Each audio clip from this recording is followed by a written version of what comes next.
இந்த கண்டன ஆர்ப்பாட்டத்தை ஒருங்கிணைத்து முன்னின்று நெறிப்படுத்திக் கொண்டிருக்கிற சென்னை மாவட்ட செயலாளர்கள் சேத்துப்பட்டு இளங்கோ, வழக்குரைஞர் சாரநாத், வேலுமணி, இளையா, சைதை ஜேக்கப், கரிகால் வளவன், சவுந்தர், உஷாராணி, அப்புன், ஞான முதல்வன், இளங்கோவன் ஆகிய தோழர்களே மற்றும் தமிழகம் தழுவிய அளவில் ஆர்ப்பாட்டத்திற்கு வருகை தந்திருக்கிற மாவட்ட செயலாளர்கள் உள்ளிட்ட முன்னணி தோழர்களே,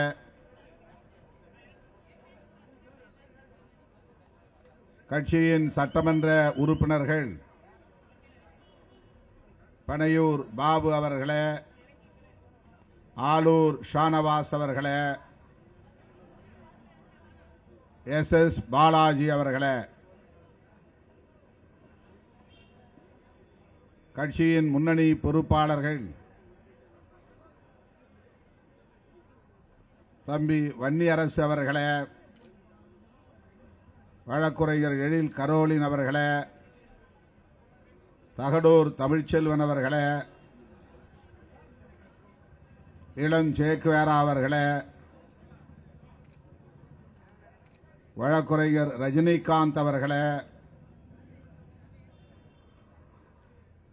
தம்பி பாவலன் அவர்களே,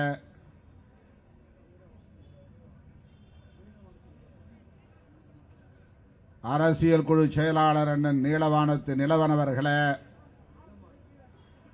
கவிஞர் இளமாறன் அவர்களே, நற்சோனை அவர்களே, குணவழகன் அவர்களே, அப்துல் ரஹ்மான் அவர்களே மற்றும் இயக்கத்தின் முன்னோடிகளே, கட்சியின் பொதுச் செயலாளர் நாடாளுமன்ற உறுப்பினர் தோழர் ரவிக்குமார் அவர்களே, திரளாக கூடியிருக்கிற என் உயிரின் உயிரான விடுதலை சிறுத்தைகளே,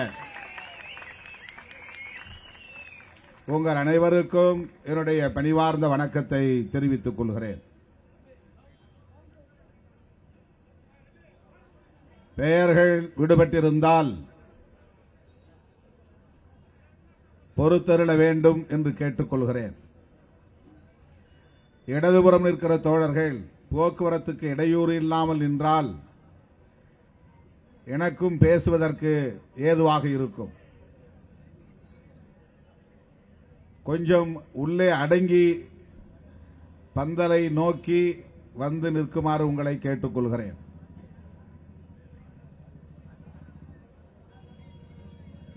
எல்லோரும் தேர்தல் களத்தில் தீவிரமாக பம்பரம் போல் சுற்றிச் சுழன்று பணியாற்றிக் கொண்டிருக்கிறார்கள். நாம் போராடிக் கொண்டிருக்கிறோம். நமக்கும் அந்த கடமை இருக்கிறது என்பதிலே யாருக்கும் மாற்று கருத்து இல்லை. ஆனாலும் தேர்தல் ஆணையத்தின் பாஜக அரசின் கோட்டு சதியை மக்களுக்கு அம்பலப்படுத்த வேண்டிய பொறுப்பு அதைவிட மேலானது என்று நம்புவதால் நாம் இந்த ஆர்ப்பாட்டத்தை 2-3 நாட்கள் இடைவெளியிலே அறிவிப்பு செய்து ஒருங்கிணைத்திருக்கிறோம். ஏற்கனவே கூட்டணி கட்சிகளோடு இணைந்து பரவலாக ஆர்ப்பாட்டங்களில் நாம் பங்கேற்றிருக்கிறோம். நமது கண்டனத்தை பதிவு செய்திருக்கிறோம். அது போதும், இனி ஆர்ப்பாட்டம் தேவையில்லை என்று நாம் அமைதியாக இருந்துவிட முடியவில்லை.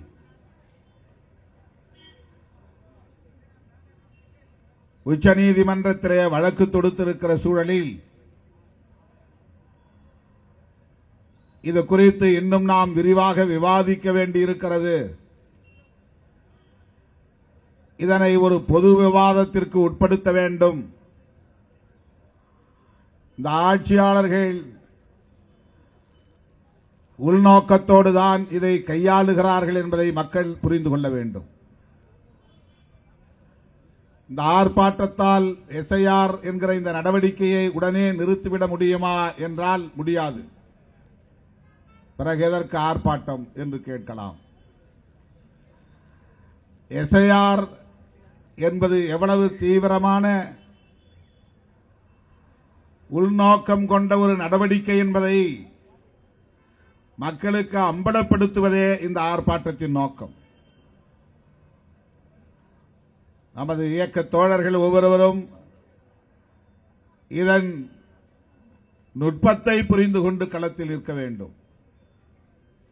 ஏதும் அறியாமல் நாம் இழுத்த இழுப்புக்கு வளைந்து கொடுப்பது போல் இல்லாமல் அரசியல் புரிதலோடு களமாட வேண்டிய தேவை இருக்கிறது. எஸ்ஐஆரை நிறுத்த வேண்டும், தேர்தல் ஆணையத்தின் அறிவிப்பை தடை செய்ய வேண்டும் என்று கோரி நமது கட்சியின் சார்பில் எஸ்ஐஆருக்கு எதிராக உச்சநீதிமன்றத்திலே வழக்கு தொடுத்திருக்கிறோம் என்பது உங்களுக்கு தெரியும்.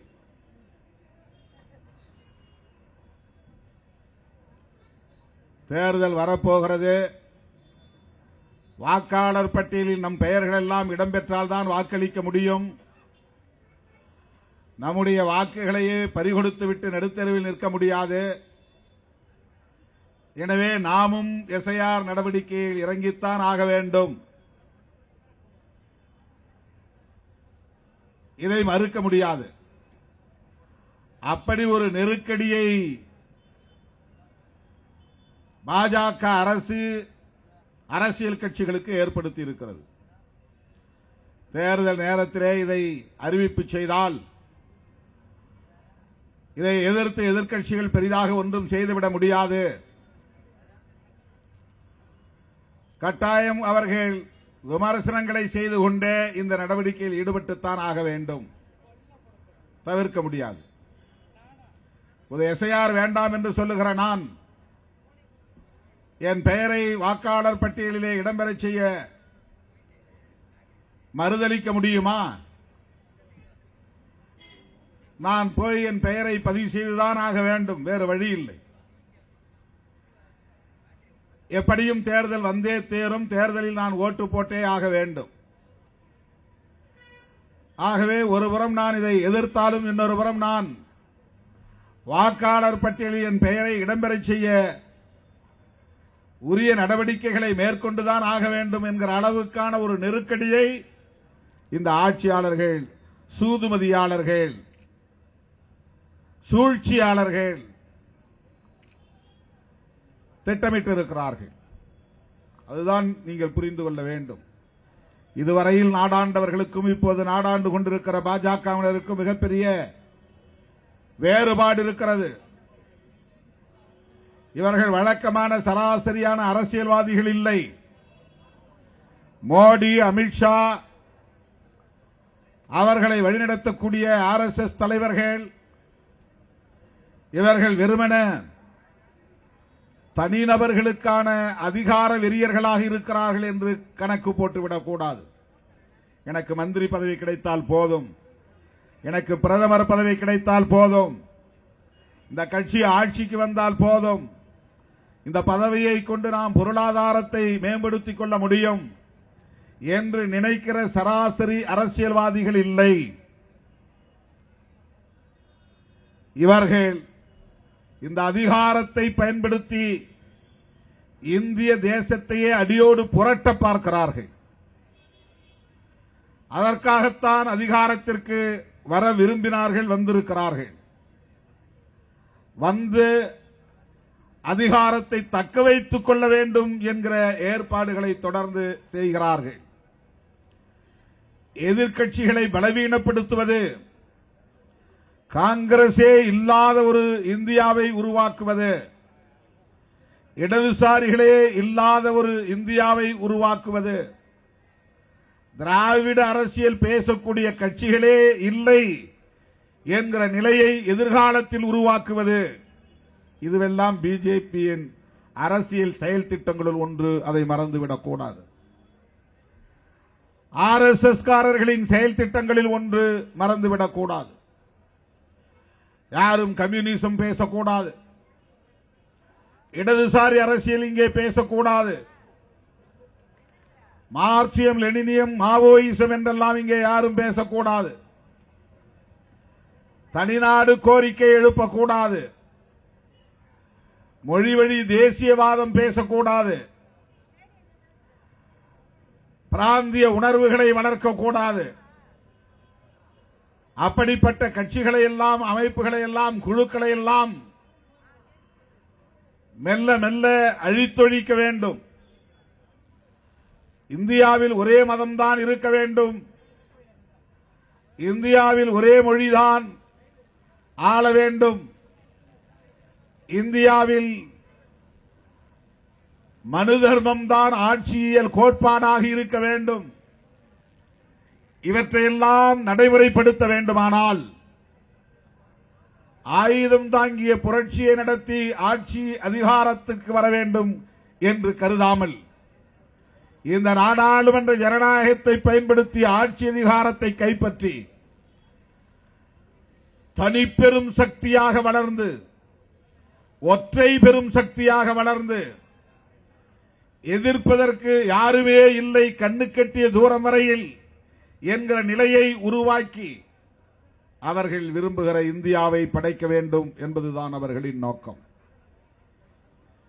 ஏதோ எலெக்ஷன் நிக்கணும், எம்எல்ஏ ஆனா போதும் நினைக்கிற சராசரி அரசியல்வாதிகள் கிடையாது. ஏதோ சீட்டு கிடைச்சா போதும், எம்பி ஆனா போதும், மந்திரி ஆனா போதும் என்று நினைக்கிற சராசரி அரசியல்வாதிகள் கிடையாது. பிஜேபியில் இருப்பவர்கள் புரிந்து கொள்ள வேண்டும். சில சில்லறைகள் இருப்பார்கள், அவர்கள் வேறு. அந்த கட்சியிலும் அப்படி உண்டு. ஆனால் வழிநடத்தக்கூடியவர்கள் கொள்கை வகுப்பாளர்கள், கட்சியின் கொள்கை முடிவுகளை எடுப்பவர்கள், தொலைநோக்கு பார்வை உள்ளவர்கள், கோல்வாக்கரின் வெளிவந்தவர்கள், சாவர்கரின் பாசறையில் பயின்றவர்கள், ஹெட்கேவாரின் சிந்தனைகளில் ஊறியவர்கள், மத வெறியர்கள், சாதி வெறியர்கள் காணும் கனவு முற்றிலும் வேறானது. அதை சுருக்கமாக நீங்கள் புரிந்து கொள்ள வேண்டுமானால், இவர்கள் காணும் கனவு அம்பேத்கரின் கனவை சிதைப்பதாகும். அதுதான் அவர்களின் ஒற்றை செயல் திட்டம். அம்பேத்கரின் கனவு என்ன? இதை தெரிந்தால்தான் RSS கனவை புரிந்து கொள்ள முடியும். அம்பேத்கர் கண்ட கனவு இந்த மண்ணில் சாதிய மதவாத பாகுபாடுகள் கூடாது என்பதாகும். பாலினத்தின் பெயரால் ஆணாதிக்கம் இங்கே மேலோங்க கூடாது என்பதாகும். ஒவ்வொருவருக்கும் வாழ்வாதாரம் பாதுகாக்கப்பட வேண்டும், வாழ்வுரிமைகள் பாதுகாக்கப்பட வேண்டும், அதற்கு சமூக நீதி உறுதிப்படுத்தப்பட வேண்டும். அனைவருக்கும் கல்வி, அனைவருக்கும் அதிகாரம், அனைவருக்கும் வாழ்வாதாரம், அனைவருக்கும் வாழ்வுரிமை, இவற்றையெல்லாம் உறுதிப்படுத்த வேண்டுமானால் சாதியின் பெயரால், மதத்தின் பெயரால் இங்கே நிலைப்படுத்தப்பட்டிருக்கிற பாகுபாடுகளை முற்றாக அழித்தொழிக்க வேண்டும். இதுதான் புரட்சியாளர் அம்பேத்கரின் கனவு. இதுதான் அவருடைய தொலைநோக்கு பார்வை. இதுதான் அவர் விரும்பிய புதிய தேசம் இந்தியா. இப்படிப்பட்ட ஒரு புதிய இந்தியாவை கட்டமைப்பதற்காக கனவு கண்ட புரட்சியாளர் அம்பேத்கர் அவர்கள் அல்லும் பகலும் கண் துஞ்சாமல் அயராது பாடுபட்டு உருவாக்கிய ஒரு மாபெரும் ஆயுதம்தான் இந்திய அரசமைப்பு சட்டம். இந்திய அரசமைப்பு சட்டம் ஒன்றுதான் இன்றைக்கு நம்மை பேச அனுமதிக்கிறது, செயல்பட அனுமதிக்கிறது, உரிமை குரல் எழுப்ப அனுமதிக்கிறது, போராட அனுமதிக்கிறது, எதிர்த்து வாதாட அனுமதிக்கிறது, கட்சிகளை உருவாக்கிக் கொள்ள அனுமதிக்கிறது, சங்கங்களை வைத்துக் கொள்ள அனுமதிக்கிறது. ஜனநாயகத்தை நமக்கு மிக பெரும் ஆயுதமாக தருகிறது, கல்வியை தருகிறது, அதிகாரத்தை தருகிறது, அதிகார பகிர்வை தருகிறது. இவ்வளவையும் தருவது புரட்சியாளர் அம்பேத்கர் அவர்கள் வகுத்தளித்திருக்கிற இந்திய அரசமைப்பு சட்டம்தான். இதுதான் RSS கும்பலுக்கு பிடிக்கவில்லை, இதுதான் சங் பரிவார் அமைப்புகளுக்கு பிடிக்கவில்லை, இதுதான் சாவர்கரின் கும்பலுக்கு பிடிக்கவில்லை.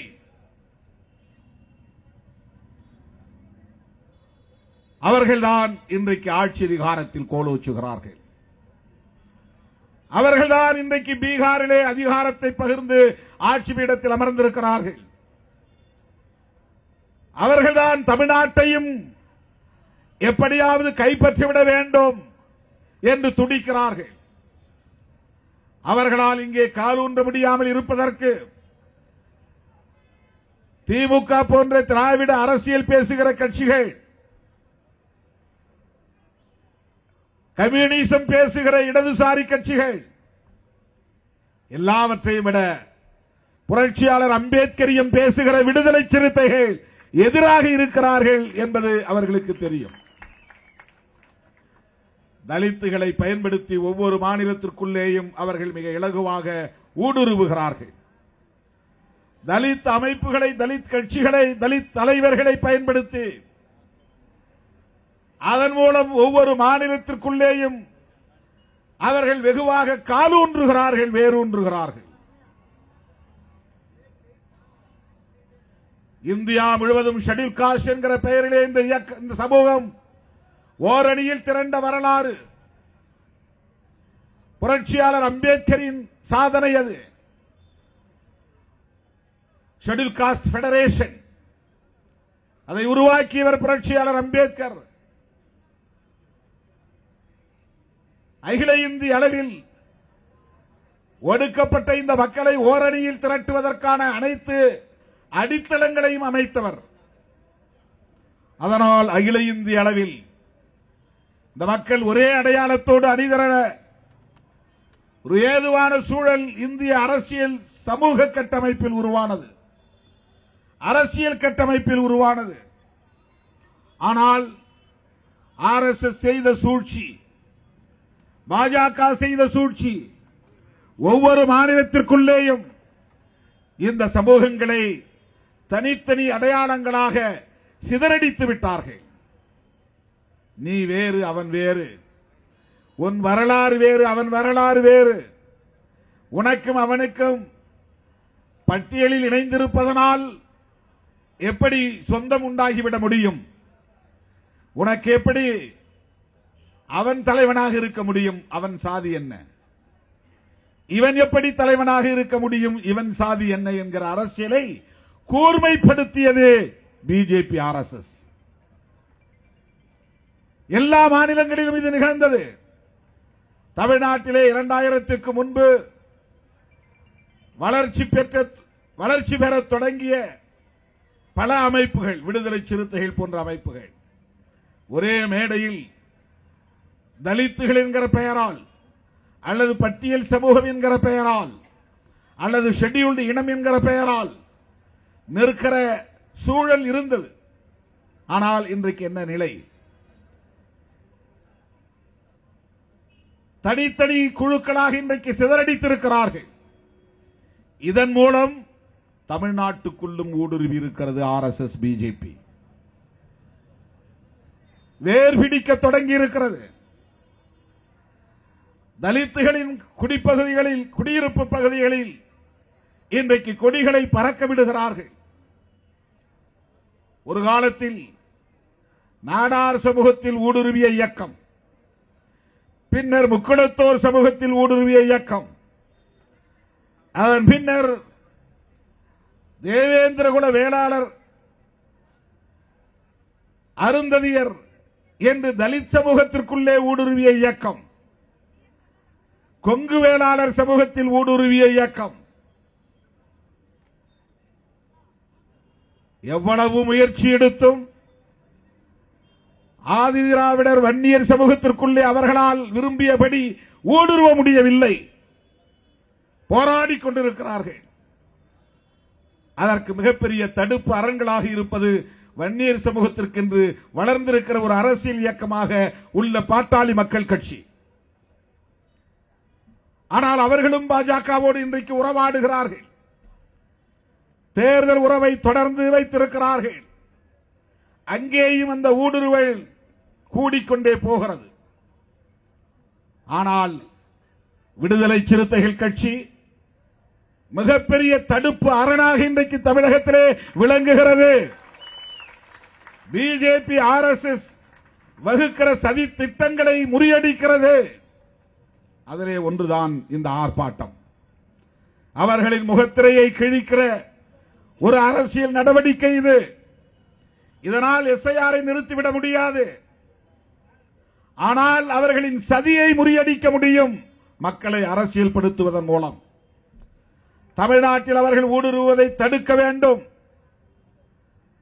இந்தியா முழுவதும் இப்படி ஒவ்வொரு மாநிலத்திலும் அந்த மாநிலங்களில் வளர்கிற மாநில கட்சிகளில் ஊடுருவி அந்த கட்சிகளோடு கூட்டணி வைத்து எந்த கட்சிகளோடு கூட்டணி வைக்கிறார்களோ அந்த கட்சிகளையும் காலி செய்வது பிஜேபி ஆர்எஸ்எஸ் செயல் திட்டங்களுள் ஒன்று. இதையெல்லாம் கருத்தில் கொண்டுதான் அதிமுகவின் மீது உள்ள நன்மதிப்பின் காரணமாக சில நேரங்களில் நாம் அதிமுகவுக்கு ஆதரவான சில கருத்துக்களை நாம் பதிவு செய்தோம். ஆனால் அவர்கள் அதை புரிந்து கொள்ளவில்லை. புரிந்து கொண்டாலும் அதை ஏற்க அவர்களுக்கு மனம் இசையவில்லை. வருங்காலத்திலே அதிமுகவை அவர்கள் பலவீனப்படுத்தி விடுவார்கள். பாஜகவின் செயல் திட்டங்களுள் அதுதான் மிக முதன்மையானது. எந்த கட்சியோடு கூட்டணி சேருகிறார்களோ அந்த கட்சியை. இப்போது இங்கு எல்லோரும் பேசுகிறார்கள்.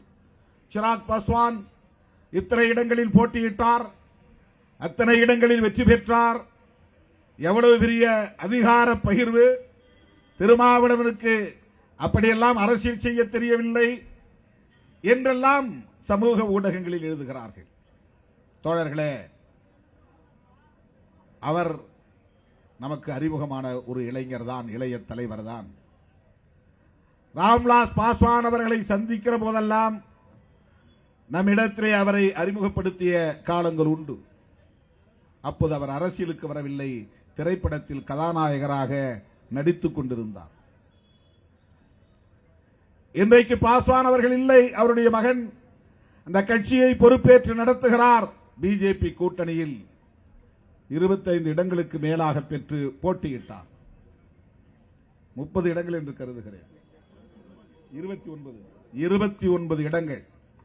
இன்னைக்கு நிறைய இடங்களில் வெற்றி பெற்றிருக்கிறார். கிட்டத்தட்ட 19-20 இடங்களில் வெற்றி பெற்றிருக்கிறார்.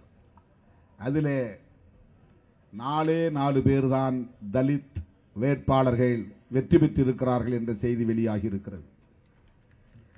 மற்றவர்கள் எல்லாம் பாஜக ஆர்எஸ்எஸ் வழிமொழிந்த அவர்களின் ஆதரவு பெற்ற இந்த கட்சியில் சீட்டு வாங்கி நின்ற நபர்கள்.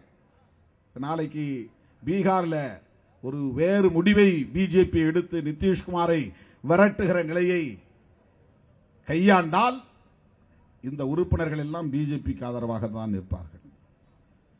இதுவெல்லாம் பிஜேபியின் செயல் திட்டங்களில் ஒன்று, ஆர்எஸ்எஸ் செயல் திட்டங்களில் ஒன்று. எப்படி அவர்கள் ஊடுருவுகிறார்கள் என்பதற்கு சொல்லுகிறேன். கூட்டணி கட்சிக்குள்ளேயே அவர்களின் நபர்கள், அவர்களின் ஆட்களை ஊடுருவ செய்கிறார்கள். இது வெறும் யூகம் இல்லை, இது ஒரு ஆய்வில் சொல்லப்பட்டிருக்கிற செய்தி. நான் குறைத்து அவரை மதிப்பிடவில்லை. எப்படி இவர்கள் ஒவ்வொரு இயக்கத்தையும் ஊடுருவி தாக்குதல் நடத்துகிறார்கள் என்பதற்கு இது ஒரு சான்று.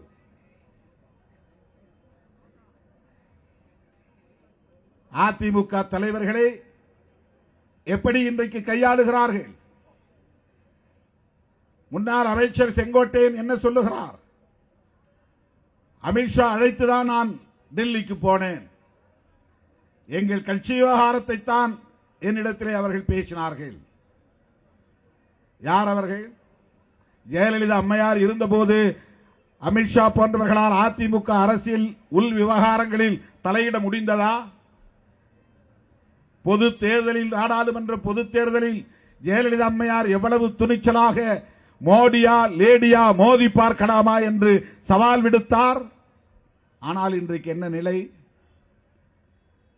மதிப்பிற்குரிய முன்னாள் முதலமைச்சர் எடப்பாடி பழனிசாமி அவர்கள் கை பிசைந்து நிற்கிறார். ஓபிஎஸ் அவர்களை கையாண்டது யார்? அவரை ஜெயலலிதா அம்மையாரின் சமாதியை போய் அமர்ந்து தியானம் இருக்க வைத்தது யார்? சசிகலா அம்மையாரை அந்த கட்சியின் தலைவராக ஆக்க விடாமல் தலையிலே கை வைத்து ஓரங்கட்டியது யார்? டிடிவி தினகரன் அவர்களை செயல்பட விடாமல் முடக்கி வைத்தது யார்? இன்றைக்கு அதிமுகவில் தலைமைக்கான இந்த நெருக்கடி உருவானதற்கு பிஜேபி காரணமா இல்லையா? ஒரு கூட்டணி கட்சியை எப்படியெல்லாம் ஆண்ட கட்சியை, பல முறை வென்ற கட்சியை எவ்வளவு இலகுவாக இன்றைக்கு அவர்கள் ஆட்டி படைக்கிறார்கள் புரிந்து கொள்ள வேண்டும். நாளைக்கு அதிமுகவிலே நின்று வெற்றி பெறக்கூடிய சட்டமன்ற உறுப்பினர்கள் அல்லது ஒருவேளை ஆட்சி அமைத்தால் அமைச்சராக கூடியவர்கள் யாருடைய பேச்சை கேட்டு நடப்பார்கள்? இதுவெல்லாம் ஒரு புரிதலுக்காக நான் சொல்லுகிறேன். அதிமுக மேல் நமக்கு எந்த காழ்ப்பும் இல்லை. சிராக் பாஸ்வான் அவர்களின் கட்சியின் மீது நமக்கு எந்த காழ்ப்பும் இல்லை. பிஜேபி காரர்கள் எவ்வளவு சாதுரியமானவர்கள், எவ்வளவு சூழ்ச்சி நிறைந்தவர்கள், சூது நிறைந்தவர்கள் என்பதற்கு இவையெல்லாம் சான்று.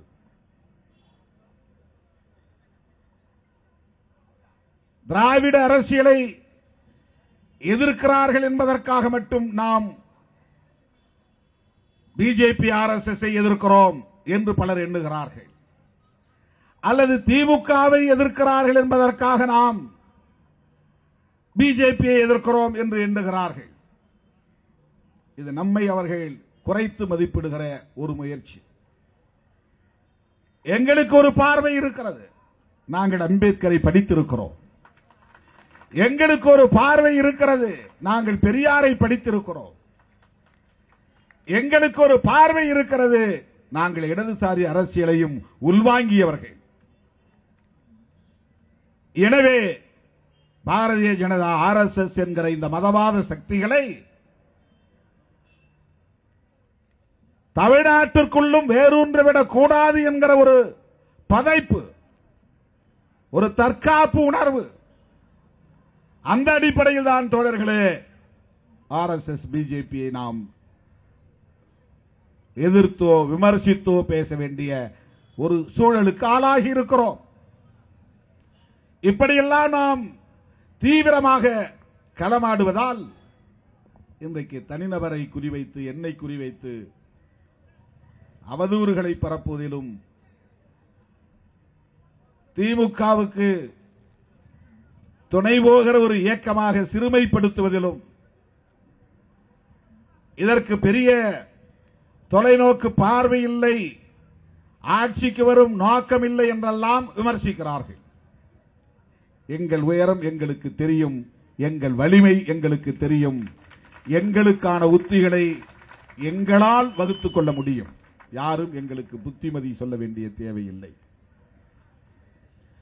எங்களுக்கு புத்திமதி சொல்லக்கூடியவனை விட அதிக அனுபவம் எங்களுக்கு, கள அனுபவம் எங்களுக்கு உண்டு. சும்மா யூடியூப்ல உட்கார்ந்துட்டு அவன் பேசுறான். அவர்களுக்கு இருக்கிற அனுபவத்தை நம்முடைய அனுபவத்தோடு ஒப்பீடு செய்ய முடியாது. நான் ஆணவத்தில் இதை பேசவில்லை. RSS பிஜேபி உள்ளிட்ட சங்பரிவார்களின் அரசியலை நாம் எதிர்த்து பேசுவதற்கு, விமர்சிப்பதற்கு என்ன காரணம் என்பதை எடுத்துரைக்கிறேன். அவ்வளவுதான். அருமை தோழர்களே, இந்த SIR என்பது புதிதாக அறிமுகப்படுத்தப்பட்டிருக்கிறதா என்றால் இல்லை, ஏற்கனவே நடைமுறைப்படுத்தப்பட்டிருக்கிறது என்பது இப்போது ஆய்வுகளில் நமக்கு தெரிய வருகிறது. 2002ஆம் ஆண்டு என்கிற ஒரு எல்லையை அவர்கள் நிர்ணயம் செய்திருக்கிறார்கள், தீர்மானித்திருக்கிறார்கள். 2002ஆம் ஆண்டு ஓட்டர் லிஸ்ட் வாக்காளர் பட்டியலில் உன் பெயர் இடம்பெற்றிருக்கிறதா, பாகம் எண் என்ன, வரிசை எண் என்ன, உன் பெயரும் தந்தை பெயரும் என்ன, இவையெல்லாம் நீ சரியாக அதிலிருந்து எடுத்து கையாண்டால் நீ குடிமகன்தானா என்பதற்குரிய ஆவணத்தை காட்ட தேவையில்லை என்கிறது. இதற்கு முன்பு இப்படி ஒரு ஆவணம் நடைமுறைக்கு வந்ததா என்றால் இல்லை. ஏற்கனவே எஸ்ஐஆர் நடந்திருக்கிறது. ஆனால் இந்த ஃபார்ம், இந்த விண்ணப்ப படிவம் இப்படி பிஎல்ஓ என்கிற அதிகாரிகளை கொண்டு வீடு வீடாக சென்று ஒவ்வொருவருக்கும் வழங்க பெற்று அதை பூர்த்தி செய்து அவர்களே அதை பதிவேற்றம் செய்து வாக்காளர் பட்டியலில் உங்கள் பெயரை பதிவேற்றம் செய்து விட்டோம் என்று உறுதிப்படுத்துகிற நிலை கடந்த காலங்களில் இருந்ததா என்றால் இல்லை.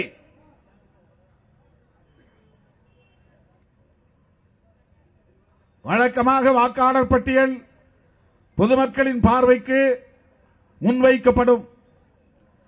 அங்கீகாரம் பெற்ற கட்சிகளுக்கு இலவசமாக பட்டியல் வழங்கப்படும். அங்கீகாரம் பெறாமல் பதிவு செய்யப்பட்ட கட்சிகள் அப்படி அந்த பட்டியலை வாங்க முடியாது. ஒரு காலத்தில் அப்படி இருந்தது. 99 நாம் தேர்தலில் நின்ற காலத்தில் எல்லாம் அப்படித்தான் இருந்தது. ஆனால் இப்போது பதிவு பெற்ற கட்சிகளும் அந்த பட்டியலை பதிவிறக்கம் செய்து எடுத்துக்கொள்ள முடியும். எல்லோருக்குமான பட்டியலாக இன்றைக்கு அது பொது வெளியில் கிடக்கிறது, ஆன்லைனில் கிடக்கிறது, எடுத்துக்கொள்ள முடியும். நீயே போய் பார்த்து உன் பெயர் இடம்பெற்றிருக்கிறதா இல்லையா என்று சரி செய்ய முடியும்.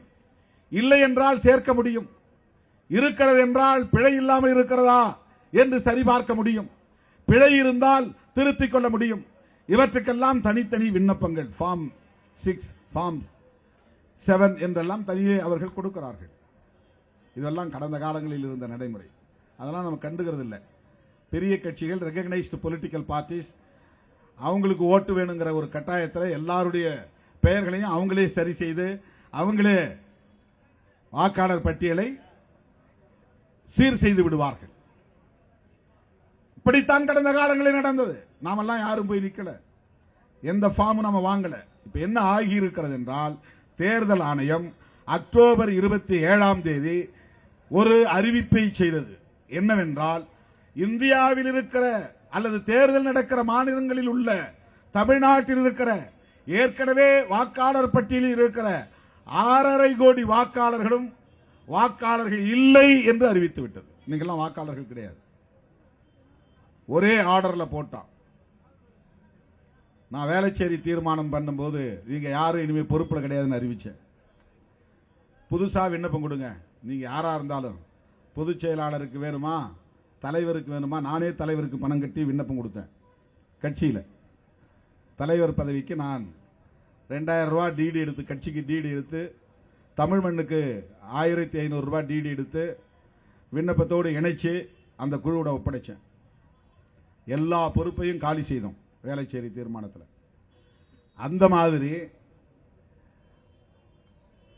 இந்திய ஒன்றிய அரசு, பாஜக அரசு தமிழ்நாட்டில் உள்ள 6.5 கோடி வாக்காளர்களையும் ஒரே ஆணையில் நீங்க யாரும் வாக்காளர் கிடையாது அறிவித்து விட்டது. என்ன செய்யணும்? நீயே உன்னை வாக்காளர் என்று உறுதிப்படுத்திக் கொள். அதற்கு நாங்க பிஎல்ஓ என்று பூத் லெவல் ஆபீசரை போட்டிருக்கிறோம். அவங்க உனக்கு கொண்டாந்து ஒரு விண்ணப்பத்தை கொடுப்பார்கள். அந்த விண்ணப்பத்தில் உன் பெயரை எழுது, தந்தை பெயரே தாய் பெயரோ எழுது, உடைய முகவரியை எழுது, உடைய ஆதார் எண்ணை எழுது. இதெல்லாம் எழுதிட்ட. ரைட். 2002 நீ ஓட்டு போட்டியா, அப்ப ஓட்டர் லிஸ்ட்ல உன் பேர் இருக்கா, அதை பதிவு பண்ணு. இல்ல இப்பதான் நான் புதுசா வாக்காளர் பதிவு பண்ண போறேன். ரைட். அப்ப 2002 தேவையில்லை. வேற என்ன தேவை? அந்த 2002 பட்டியலில் இடம்பெறாதவர்களும் புதிதாக வாக்காளர் பட்டியலில் பெயரை சேர்ப்பவர்களும் நான் சொல்ற 13 டாக்குமெண்ட்ல ஒரு டாக்குமெண்ட காட்டு. அது எதுக்கு? நீ இந்த நாட்டில் தான் பிறந்தாயா, இந்த நாட்டின் குடிமகன் தானா என்று எனக்கு தெரியாது. நீங்க வாழ்ந்துகிட்டு இருக்கிறதுனால நீ பாட்டுக்கு ஓட்டரா மாறி இருக்கக்கூடாது. அப்படிலாம் உன்னை வாக்காளரா அங்க சேர்த்துக்க மாட்டோம். நீ முதலில் குடிமகனா என்பதை உறுதி செய், பிறகு வாக்காளரா என்பதை நாங்கள் உறுதி செய்கிறோம். இதுதான் இப்போது நடந்து கொண்டிருக்கிற எஸ்ஐஆர் நடவடிக்கை. இதை புரிந்து கொள்ள வேண்டும். இது ஏன் செய்கிறார்கள் என்று சொல்லுகிற போது, இப்ப இந்தியாவில் அண்டை நாடுகள் என்னென்ன நாடுகள் இருக்கின்றன? மேல ரஷ்யா இருக்கு, சீனா இருக்கு, இந்த பக்கம் பங்களாதேஷ் இருக்கு, இன்னொரு பக்கம் பர்மா இருக்கு, இந்த பக்கம் பாகிஸ்தான் இருக்கு, அதை ஒட்டி ஆப்கானிஸ்தான் இருக்கு, இந்த பக்கம் இலங்கை இருக்கு. இது உலகத்தில் எல்லா நாடுகளிலும் நிகழக்கூடியவை. அண்டை நாடுகளில் இருந்து பல்வேறு காரணங்களால் புலம்பெயர்வது, இன்னொரு நாட்டுக்கு குடியேறுவது. இப்ப இலங்கையிலிருந்து ஏராளமானவர்கள் இந்தியாவுக்குள்ளே, தமிழ்நாட்டுக்குள்ளே வந்திருக்கிறார்கள். வந்துவிட்டதனால் அவர்கள் குடிமகன் இல்லை. ஆனால் அவர்களுக்கு குடியிருக்க இடம் தர வேண்டும். இடம் தந்தால் வீடு தர வேண்டும். வீடு தந்தால் மின்சாரம் தர வேண்டும், குடிநீர் தர வேண்டும். மின்சாரமும் குடிநீரும் தந்தால் போதாது, அவர்களுக்கு ரேஷன் அட்டை தர வேண்டும். ரேஷன் அட்டை தந்தால் போதாது, அவர்களுக்கு வாக்காளர் அட்டையும் தந்தாக வேண்டும். வாக்குரிமையும் உண்டு. குடியுரிமை இல்லை, ஆனாலும் அவன் இந்த மண்ணில் வாழக்கூடியவன் என்கிற காரணத்தினால் உலக நாடுகளுக்கு இடையே உள்ள ஒரு ஒப்பந்த அடிப்படையில் அகதிகளாக வரக்கூடியவர்களுக்கு இத்தனை அடிப்படை வசதிகளையும் செய்து தர வேண்டியது ஒரு தேசத்தின் கடமை, ஒரு அரசின் கடமை. இந்த இடத்தில் நீ இங்கே குடியிருப்பதனால், இலங்கையை சார்ந்தவனாக இருந்தாலும் குடியிருப்பதற்கான எல்லா வசதிகளையும் நாங்கள் செய்து தந்தாலும் உன்னுடைய வாக்குரிமையை நாங்கள் சீர்தூக்கி பார்க்க வேண்டியிருக்கிறது. உனக்கு வாக்குரிமை தர முடியாது. அந்நிய மண்ணில் இருந்து இங்கே குடியேறியவர்களுக்கு வாக்குரிமை தரக்கூடாது என்கிற ஒரு கருத்தின் அடிப்படையில் இந்த எஸ்ஐஆர் மேற்கொள்ளப்படுகிறது என்று சொன்னால், அது தீவிரமாக உள்ள பிற மாநிலங்களுக்கு, அசாம் போன்ற மாநிலங்களுக்கு, வடகிழக்கு மாநிலங்களுக்கு அது பொருந்தும். மணிப்பூர், அசாம், அந்த வடகிழக்கு மாநிலங்கள் ஒரு 6-7 மாநிலங்கள் இருக்கின்றன. அந்த மாநிலங்களில் பர்மாவில் இருந்தும் பங்களாதேஷ் என்கிற வங்கதேசத்தில் இருந்தும் ஏராளமானவர்கள் பல்வேறு காரணங்களால் குடியேறுகிறார்கள். அவர்களுக்கு நீங்கள் வாக்குரிமை இல்லை என்று தடுப்பதற்கு தீவிரமான நடவடிக்கையை மேற்கொள்வது ஒரு அரசாங்கத்தின் கடமை என்கிற நிலையில் சரி என்று கூட வாதத்திற்கு நாம் ஏற்றுக்கொள்வோம். இப்ப அசாமில் அது நடந்திருக்கிறது. ஆனால் எஸ்ஐஆர் நடக்கவில்லை. நேரடியாக என்ஆர்சி நடந்திருக்கிறது. என்ஆர்சி என்பது உங்களுக்கு தெரியும், தேசிய குடிமக்கள் பதிவேடு, நேஷனல் ரெஜிஸ்டர் ஆஃப் சிட்டிசன்ஸ், குடிமக்களுடைய தேசிய பதிவேடு. யார் யார் இந்த குடிமக்கள், இந்த தேசத்தின் குடிமக்கள் என்பதை பதிவு செய்வதற்கென்று ஒரு ரெஜிஸ்டரை மெயின்டைன் பண்றாங்க. அதுக்கு ஒரு சட்டம் கொண்டு வந்தாங்க. அதுதான் சிஏஏ சட்டம். அது ஏற்கனவே வாஜ்பாய் இருந்த காலத்திலேயே அந்த சட்டம் இருந்தது.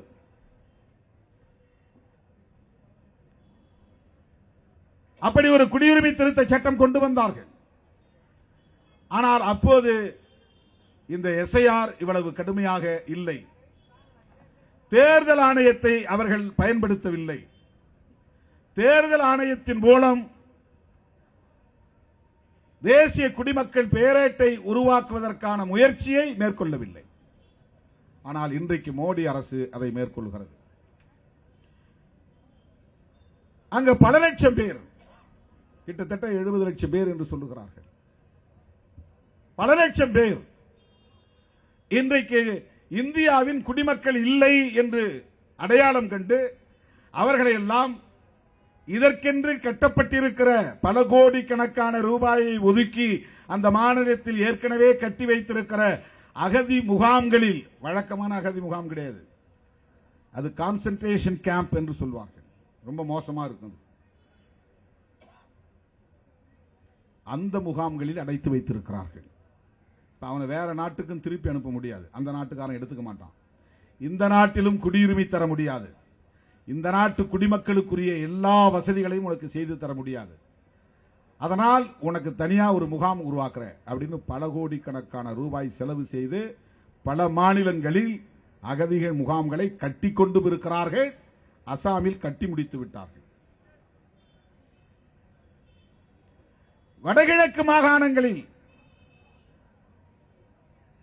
இதுபோன்ற நடவடிக்கைகளை மேற்கொள்வதற்கு, நியாயப்படுத்துவதற்கு சில கூறுகள் இருக்கின்றன. ஆனால் இந்தியாவின் அனைத்து மாநிலங்களிலும் இதை நடைமுறைப்படுத்துவதற்கான தேவை என்ன? தமிழ்நாட்டிலே 1 லட்சம் பேர் தான் இலங்கை தமிழர்கள் இருக்கிறார்கள், ஈழத் தமிழர்கள் இருக்கிறார்கள், முகாம்களிலும் வெளிப்புறங்களிலும். அதிகபட்சம் 1.5 லட்சம் பேர். ஆனால் இவர்கள் கனடாவிலே, ஐரோப்பிய நாடுகளிலே பல லட்சக்கணக்கான பேர் இருக்கிறார்கள், கோடிக்கணக்கான பேர். இன்றைக்கு அகதி முகாம்களில் அடைபட்டு கிடக்கிற நிலை உள்ளது, லட்சக்கணக்கான பேர் உள்ளது.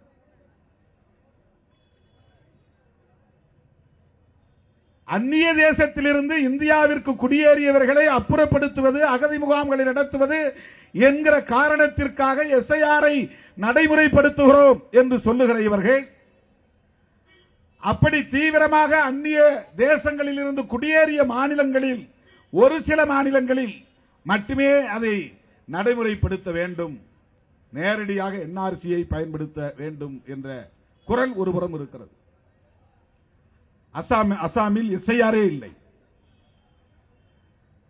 அங்கே நேரடியாக என்ஆர்சி, இங்கே நேரடியாக என்ஆர்சியை பயன்படுத்த முடியாது என்பதால் தான் பிற மாநிலங்களில் நேரடியாக என்ஆர்சியை சிஏஏ என்கிற சட்டத்தின்படி நடைமுறைப்படுத்த முடியாது என்பதால் தான் தேர்தல் ஆணையத்தை பயன்படுத்தி ஸ்பெஷல் இன்டென்சிவ் ரிவிஷன் என்கிற பெயரால் குடிமக்கள் யார் யார் என்கிற அடையாளத்தை கண்டுபிடிக்கிற வடிகட்டும் நடவடிக்கையை மேற்கொள்கிறார்கள். இது ஒரு ஃபில்ட்ரேஷன் பிராசஸ், வடிகட்டும் நடைமுறையை கடைபிடிக்கிறார்கள். நேரடியாக சிஏஏ சட்டத்தை நடைமுறைப்படுத்த அவர்களால் முடியவில்லை. சிஏஏ சட்டத்தை நிறைவேற்றினாலும் கூட நடைமுறைப்படுத்த முடியாத அளவுக்கு எதிர்க்கட்சிகளின் போராட்டம் தேசம் தழுவிய அளவில் வெகுவாக வெடித்தெழுந்ததை நாடு அறியும். தமிழ்நாடு உள்ளிட்ட அனைத்து மாநிலங்களிலும் இஸ்லாமியர்கள் மட்டுமின்றி ஜனநாயக சக்திகளின், மனித உரிமை ஆர்வலர்களின் போராட்டம் வெடித்தெழுந்தது. விடுதலை சிறுத்தைகள் மிக தீவிரமாக அந்த போராட்டங்களில் பங்கேற்றோம். கொரோனா நேரத்தில் அவை அனைத்தும் அப்படியே அணைந்து போயின. அந்த சட்டத்தையும் அவர்கள் நடைமுறைப்படுத்த ஆர்வம் காட்டவில்லை. நம்முடைய போராட்டங்களும் அப்படியே நீர்த்து போயின. அதை கிடப்பில் போட்டுவிட்டார்கள். மீண்டும் சிஏஏ சட்டத்தை நடைமுறைப்படுத்துவதாக அவர்கள் அறிவித்தால் மறுபடியும் போராட்டம் வெடிக்கும். எதிர்க்கட்சிகளுக்கு ஒரு வாய்ப்பை உருவாக்குவதாக அமைந்துவிடும். ஆகவே வெளிப்படையாக நேரடியாக சிஏஏ சட்டத்தை நடைமுறைப்படுத்துவதற்கு பதிலாக தேர்தல் ஆணையத்தை பயன்படுத்தி எஸ்ஐஆரை தீவிரப்படுத்துவதன் மூலம் குடிமக்கள் பேரட்டை உருவாக்கிவிட முடியும் என்பதுதான் பாஜகவின் சதித்திட்டம். இதை உணர்ந்த காரணத்தினால் விடுதலை சிறுத்தைகள் இதை தீவிரமாக எதிர்க்கிறோம், கண்டிக்கிறோம்.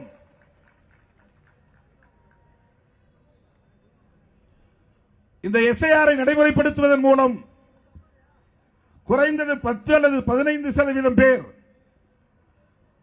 தங்களை வாக்காளர்களாக பதிவு செய்ய முடியாத நிலைக்கு தள்ளப்படுவார்கள். இது ரொம்ப சாதாரணமான நடைமுறையில் நிகழக்கூடிய ஒன்று, ரொம்ப சிம்பிள் ப்ராசஸ். எல்லோராலும் போய் 100% வாக்காளர்களாக பதிவு செய்ய முடியாது. எப்படியும் ஒரு 10% 15% பேர். திட்டமிட்டு அவர்கள் தவிர்க்கிறார்கள் என்று கூட நாம் சொல்லவில்லை. தன்னியல்பாகவே 2002 என் பேர் இல்லை, நாம் போய் ஆவணங்களை தேடி கொடுக்க முடியாது. 2002 வாக்காளர் பட்டியலில் பேர் இருந்தாலும் அதில் என்னால் சேர்த்துக் கொள்ள முடியாது. நான் எங்கேயே இருப்பேன், சண்டிகாரில் வேலை செய்வேன், பாம்பேல இருப்பேன், கர்நாடகாவில் இருப்பேன், அங்கேயே குடிபெயர்ந்து போயிட்டேன், இங்க வந்து என் பேரை பதிவு செய்ய முடியாது. இப்படி ஒரு 10% பேர் பெயர்களை பதிவு செய்ய முடியாமல் போனால் கிட்டத்தட்ட 65 லட்சம் பேர் வாக்குரிமையை இழக்க நேரிடும்.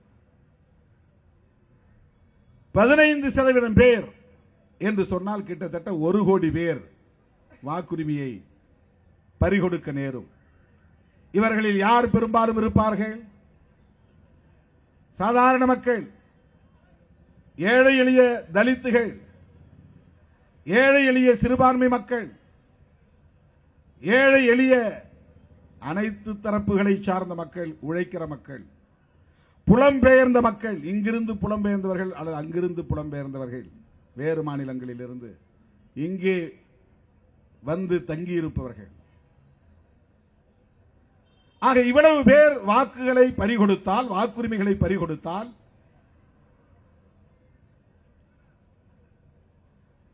காலப்போக்கில் நாளடைவில் அவர்கள் தங்களின் குடியுரிமையை உறுதிப்படுத்தினால் மட்டும்தான் மறுபடியும் வாக்காளர் பட்டியலில் இடம்பெற முடியும். ஆகவே குடியுரிமையை உறுதிப்படுத்த வேண்டிய பொறுப்பு, அந்த சுமை ஒவ்வொருவரின் மீதும் திணிக்கப்படுகிறது. இதுவரையில் அவர்கள்தான் நம்மை தேடி வந்து உன்னை வாக்காளரை சேர்த்துக்கிறேன் அவன் தான் செஞ்சான். இப்போ நீயே உன்னை வாக்காளராக சேர்த்துக்கொள், உன்னை குடிமகன் என்று உறுதிப்படுத்திக் கொள். இவையெல்லாம் ஏனோ தானோ என்று அவர்கள் செய்யவில்லை. அவங்களுக்கு தெரியும் இது மழைக்காலம், தமிழ்நாட்டில் இதுல பிரச்சனை இருக்கும். அவர்களுக்கு தெரியும் இது முடிந்ததும் பொங்கல் பண்டிகை வருகிறது, டிசம்பர் கடைசியில் கிறிஸ்துமஸ் பண்டிகை வருகிறது, இதெல்லாம் செய்வதில் சிரமம் இருக்க தெரியும். தேர்தல் 4 மாசம் தான் இருக்கு. இப்ப போய் 1 மாத கால இடைவெளியில் இதை நாம நெருக்கடி கொடுத்தா என்ன ஆகும்? இந்தியா முழுக்க இதுவரையில் 19 பேர் BLOs தற்கொலை செய்து கொண்டிருக்கிறார்கள். ஏற்பட்ட ஸ்ட்ரெஸ், மன அழுத்தத்தில் இதை செய்ய முடியாமல். கேரளாவில் ஒருத்தர், தமிழ்நாட்டில் ஒரு அம்மா இறந்திருக்கிறாங்க.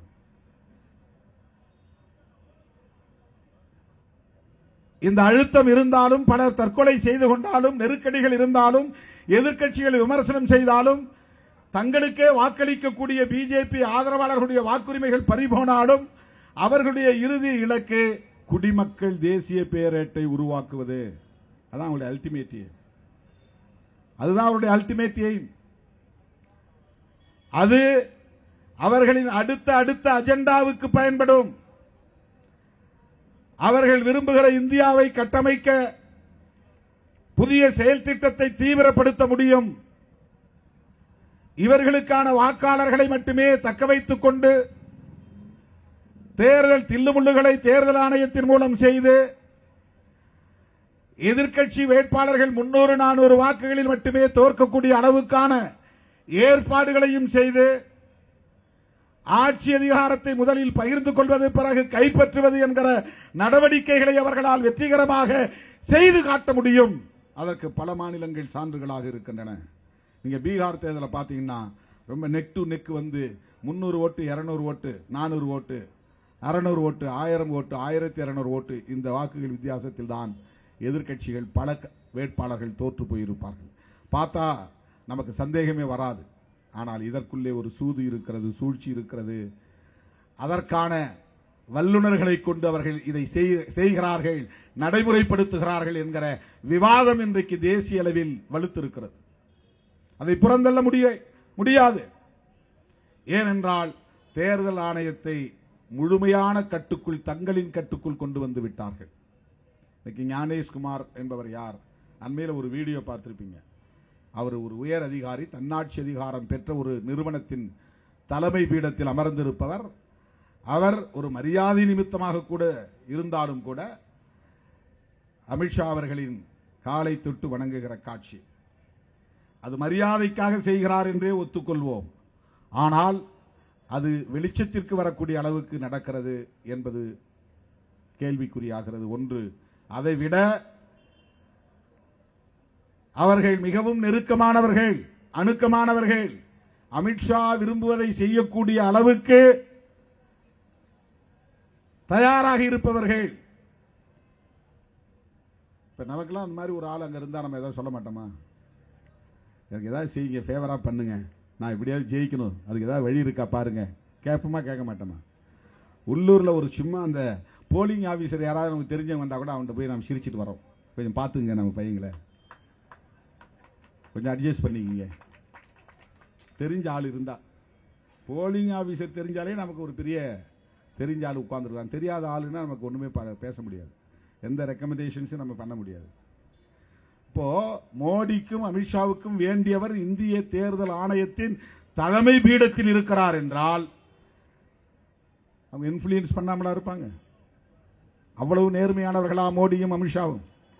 அவ்வளவு நேர்மையானவர்களா பிஜேபி தலைவர்கள்? அவ்வளவு நேர்மையானவர்களா சங் பரிவார் தலைவர்கள்? அதெல்லாம் நீங்க அபிஷியல்ஸ், அதிகாரிகள், நாங்க அரசியல்வாதிகள், நமக்கிடையில அந்த அளவு மட்டும் உறவு இருந்தா போதும். நேர்மையா நீங்க என்ன சட்டம் சொல்லுதோ அப்படியே செயல்படுங்க அப்படின்னு சொல்லக்கூடிய அளவுக்கு நேர்மை திறம் வாய்ந்த அரசியல் தலைவர்களா அவர்கள்? இன்ஃபுளுயன்ஸ் பண்ணவே மாட்டார்களா? தோழர்களே, தேர்தல் ஆணையமும் பிஜேபியும் இன்றைக்கு ஒரே நிறுவனம் என்று சொல்லக்கூடிய அளவுக்கு மாறி இருக்கிறது. தேர்தல் ஆணையமும் இந்திய ஒன்றிய ஆட்சியாளர்களும் ஒரே நோக்கத்திற்காக செயல்படக்கூடியவர்களாக வெளிப்படையாக இயங்குகிறார்கள். ஆகவே இது வெறும் வாக்காளர் பட்டியலை சீர் செய்கிற நடவடிக்கை அல்ல, வாக்காளர்களை அதிகமாக சேர்ப்பதற்குரிய முயற்சி அல்ல, போலி வாக்காளர்களை அப்புறப்படுத்துவதற்கான முயற்சி அல்ல, அந்நிய தேசங்களில் இருந்து இந்தியாவில் குடியேறியவர்களை வாக்காளர்களாக மாறுவதை தடுக்கிற முயற்சி அல்ல. அவர்களுக்கு ஒரு தேசிய மக்கள் பேரேடு தேவைப்படுகிறது. அவர்கள் விரும்புகிற இந்தியாவை கட்டமைப்பதற்கு சிஏஏ சட்டத்தை நடைமுறைப்படுத்த வேண்டிய கட்டாயம் இருக்கிறது. புரட்சியாளர் அம்பேத்கர் அவர்கள் கண்ட கனவை சிதைத்துவிட்டு மனுவின் கனவை நனவாக்குவது அவர்களின் இறுதி லட்சியம். கோல்வாக்கரின் கனவை நனவாக்குவது அவர்களின் இறுதி லட்சியம். அதை நடைமுறைப்படுத்துவதற்கு அவர்களுக்கு தேசிய குடிமக்கள் பேரேடு தேவைப்படுகிறது. மாற்று கருத்துள்ளவர்களை பலவீனப்படுத்த வேண்டும், எதிர்கருத்து பேசுகிறவர்களை வீழ்த்த வேண்டும், எழுந்திருக்க விடாமல் அவர்களின் இடுப்பெலும்பை முறிக்க வேண்டும், அவர்கள் மீண்டும் வலிமை பெற்று விடாமல் தடுக்க வேண்டும். இடதுசாரி அரசியலோ, திராவிட அரசியலோ, அம்பேத்கரிய அரசியலோ, பெரியாரிய அரசியலோ, தேசியவாத மொழிவழி தேசியவாத அரசியலோ தலை தூக்கிவிடக் கூடாது. இவையெல்லாம் அவர்கள் விரும்புகிற ஒரே தேசம், ஒரே மதம், ஒரே கலாச்சாரம் என்கிற கனவை நனவாக்குவதற்கு தடை கற்களாக இருக்கின்றன என்று அவர்கள் நினைக்கிறார்கள், நம்புகிறார்கள். ஆகவே பன்மைத்துவத்தை சிதைப்பது, ஆகவே மதச்சார்பின்மையை சிதைப்பது, ஒட்டுமொத்தத்தில் அரசமைப்பு சட்டத்தை சிதைப்பது, தெளிவாக சொல்ல வேண்டுமானால் அம்பேத்கரின் கனவை சிதறடிப்பது. ஆகவே பிஜேபியை எதிர்க்கிறோம், சங் பரிவார்களை எதிர்க்கிறோம். எனவே இந்த மாபெரும் கண்டன ஆர்ப்பாட்டத்தின் மூலம் இந்திய தேர்தல் ஆணையத்திற்கு நாங்கள் விடுக்கிற வேண்டுகோள், எஸ்ஐஆரை நிறுத்துங்கள், கைவிடுங்கள், வழக்கமான சம்மரி ரிவிஷன் என்கிற முறையை நடைமுறைப்படுத்துங்கள். பாஜகவோடு கூட்டு சேர்ந்து செய்கிற சதி முயற்சியை முற்றாக கைவிடுங்கள். இதுதான் விடுதலை சிறுத்தைகளின் வேண்டுகோள். இதை மக்களை திரட்டி போராடி தடுப்பதற்குரிய கால அவகாசம் இல்லை. அதனால் நீதிமன்றத்தை நாடியிருக்கிறோம். உச்ச நீதிமன்றத்தில் இவர்களுக்கு எதிரான மாற்று கருத்துள்ளவர்களும் இப்போது ஒவ்வொருவராக வெளியேறிக் கொண்டிருக்கிறார்கள். அவர்களுக்கானவர்கள் அங்கேயும் வந்து அமர்ந்து கொண்டார்கள். அந்த நிறுவனத்தையும் தங்களால் கையாள முடியும் என்கிற அளவுக்கு இன்றைக்கு வலிமை பெற்றிருக்கிறார்கள். விரும்பும் தீர்ப்பை எழுதி வாங்கிக் கொள்ள முடியும் என்கிற அளவுக்கு அவர்கள் வலிமை பெற்றிருக்கிறார்கள் என்பதற்கு அயோத்தி தீர்ப்பு ஒரு சான்று. அவர்கள் விரும்பும்படி தீர்ப்பு அங்கே வரையப்பட்டது, வணையப்பட்டது, எழுதப்பட்டது. இதை யாரும் மறுக்க முடியாது. இப்படிப்பட்ட இந்த சூழலில்தான் விடுதலை சிறுத்தைகள் கட்சி ஒரு மாநிலத்தில் இயங்குகிற சிறிய கட்சிதான் என்றாலும் தேசிய பார்வை கொண்ட கட்சி, தேசிய பொறுப்புள்ள கட்சி, புரட்சியாளர் அம்பேத்கரின் வழித்தோன்றர்களால் இன்றைக்கு வரவேற்கப்படுகிற, பாராட்டப்படுகிற, தேசிய அளவில் உள்வாங்கப்படுகிற ஒரு பேரியக்கம். எனவே அவர்களின் கூட்டுச்சதியை அம்பலப்படுத்துவோம், புரட்சியாளர் அம்பேத்கரின் கனவை நனவாக்க உறுதியேற்போம் என்பதை சொல்லி உங்கள் மைண்ட் வாய்ஸ் எனக்கு கேட்கிறது. நீங்கள் ஆர்ப்பாட்டத்திற்கு வந்திருக்கிறீர்கள் என்பதை விட அறிவிப்பை ஆவலோடு எதிர்பார்த்து வந்திருக்கிறீர்கள் என்பதை நான் அறிவேன். தோழர்களே, ஒரு மாத காலமாக எனது இடது கண்ணில் ஏற்பட்ட கடுமையான பாதிப்பையும் பொருட்படுத்தாமல் 22,000 விண்ணப்பங்கள் நீங்கள் செய்திருக்கிறீர்கள். அவற்றில் 10% தான் இன்றைக்கு நான் பார்வையிட்டிருக்கிறேன். ஆனாலும் விரைவில் முதல் கட்ட அறிவிப்பு வெளியாகும் என்பதை சொல்லி, எப்போதும் போல் நான் எடுக்கிற முடிவுக்கு உங்களுடைய முழுமையான ஒத்துழைப்பு தேவை, உங்களின் உடன்பிறப்பு என்கிற அந்த உரிமையோடு கேட்டு என் அழைப்பை ஏற்று இங்கே வருகை தந்த உங்கள் அனைவருக்கும் என்னுடைய நெஞ்சார்ந்த நன்றியை தெரிவித்து 27ஆம் தேதி ஆவடி மாநகரத்தில் நடைபெறுகிற மாவீரர் நாள் நிகழ்ச்சியிலும் பங்கேற்றதை சிறப்பிக்க வேண்டும் என கேட்டு முடிக்கிறேன். நன்றி, வணக்கம்.